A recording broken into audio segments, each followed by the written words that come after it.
ছোটবেলায় বাচ্চারা গান বাজনা শিখতে চায় না, তবুও বাবা মায়ের উচিত তাদেরকে কিছু একটা শেখানোর। এই ভিডিওটার মাধ্যমে সব বাবা মায়েদের কাছে এটাই বার্তা দিতে। নাম কি? আমার নাম তৃষা বর্মন। তোমার?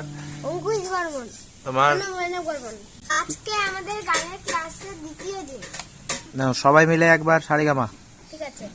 সা রে গা মা পা ধা নি সা সা নি ধা পা। তুমি ছোটদের জন্য কি বার্তা দিতে চাও সবাইকে? বাচ্চাদের হাতে মোবাইল না দিয়ে হারমোনিয়াম এবং গিটার কিনে দেওয়া দরকার। নমস্কার।